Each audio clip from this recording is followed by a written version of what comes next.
Bəzən Yaradan bizə necəsə işarələr göndərir. Bu kiminsə dilindən ola bilər, bu doğum tarixindən ola bilər. Bəzən simvollar ola bilər, amma biz bunu görmürük.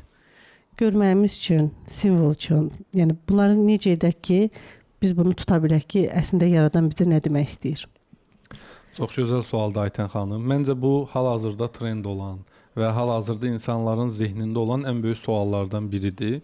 Hal-hazırda bildiyiniz kimi yer kürəsi boyut dəyişib və biz hər gün yer kürəsinin frekansı, yəni yer kürəsinin titreşim dalğaları dəyişir. Bu vibrasiyanın dəyişməsi bizim frekansımızın da oynamasına səbəb olur. Aşağı enə bilir və yuxarı qalxa bilir.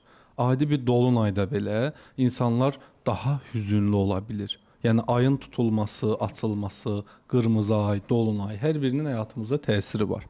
Eyni zamanda bu oyanış boyutunda olan insanlar, spiritual olaraq işığa, yaradana və oyanışa yaxınlaşan insanlar ilahi sistem tərəfindən müəyyən işarələr ala bilirlər. Bu işarələr onların qarşısına mütəmadiən, hər gün, bəzən hər saat və hər saniyə də çıxa bilər. Bu həmin şəxsin hansı oyanış səviyyəsində olduğundan asılıdır. Eyni rəqəmləri görmək, müxtəlif kitablarda, videoda və ya musiqidə verdiyi sualın cavabını almaq, özünə mən kiməm sualını tez-tez vermək, bir missiyanı axtarmaq. Axı mənim həyatdakı missiyam nədir? Mən nə üçün varam? Bəşəriyyətə necə fayda verə bilərəm? Bu sualların arayışına çıxırsa da, bu insan işarə gəlir sistemdən. Və gün boyu Yaradanla danışıb ondan işarə gözləyən insanlar vardı. Hər zaman bizə işarələr verilir. Yəni, axtaran tapar misalı. Bu işarələr bəzən fərqli şuuraltı simvol dili ilə verilir.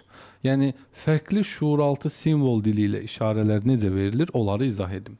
Misal, su. Biz real həyatda suyu içməli mayedir. Amma şuuraltı simvol dilində su eşq deməkdir. Sevgi deməkdir. Və ya belə deyim, biz normalda baxırıq günəş.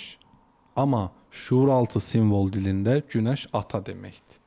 Ay ana deməkdir. Hər bir simvolun öz dərin mənası vardır. Buradan da biz hara yol aça bilərik? İnsanlar ən böyük işarələri harda alır əslində bilirsiniz? Yuxularda. Yuxularda. Bəli. Çünki yuxular 3 hissəyə bölünür. Keçmişi göstərən, indiki anı və gələcəyi bildirən yuxular. Yuxularda bizə müxtəlif işarələr verilir Yaradan və ilahi sistem tərəfindən. Bəzən şuuraltımızın özü də bizə işarələr verir. Hər hansı qorxuvun üzərinə get deyə. Misal, biz keçmişə aid bir yuxu görürük. Misal, Aytən xanım yuxusunda görür ki, keçmişdə ailə evindədir. Yəni evli olmadığı halındadır. O anda məhəllədə oynayırsan və o anda hər hansı bir insan gəlir, ölmüş bir insan hətta gələ bilər, indi həyatda olmayan və o sənə nəsə sözlər deyir. Əslində orada böyük şuuraltı məna və simvol dili vardı. O simvolları yorumlaya bilsən, yuxunu çözmüş olursan. Yuxunu çözəndə də travmanla üzləşmiş olursan, şəfalandırmış olursan. Və indiki ana aid yuxular vardı. İndiki ana aid yuxular necə bir yuxulardır? İndiki anda olan yuxular bizə bu gün yaşadığımız durumları, situasiyanı izah edir.